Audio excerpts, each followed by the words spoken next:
अत्यंत गंभीर और संवेदनशील विषय है।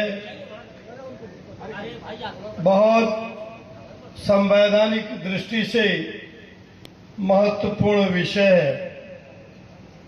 संविधान के अनुच्छेद 21 आर्टिकल 21 देश के सभी नागरिकों को गरिमापूर्ण जीवन जीने की अधिकार देता है। पुरानी पेंशन संविधान के मौलिक अधिकार अनुच्छेद 21 के सुरक्षा की गारंटी देता है। पुरानी पेंशन इसी गरिमापूर्ण जीवन जीने के मौलिक अधिकार की गारंटी है। 40 साल राष्ट्र की सेवा करने के बाद जब शिक्षक सेवानिवृत्त होगा नई पीढ़ी का, तो खाली हाथ जाएगा, उसकी जेब खाली रहेगी। और 60 वर्ष के बाद यदि हार्ट की बीमारी हुई, किडनी और लिवर की बीमारी हुई, तो शिक्षक हमारा असहाय होगा, लाचार होगा, बेबस और मजबूर होगा। समाज का एक बड़ा हिस्सा बेबसी का जीवन जिए, लाचारी का जीवन जिए, ये समर्थ और आत्मनिर्भर भारत की पहचान नहीं होनी चाहिए। समाज के सभी वर्ग के लोग स्वयं आत्मनिर्भर हो, व्यवस्था उनके साथ समान व्यवहार करे। संविधान ने जो मौलिक अधिकार दिया है उसकी सुरक्षा प्रत्येक दशा में होनी चाहिए।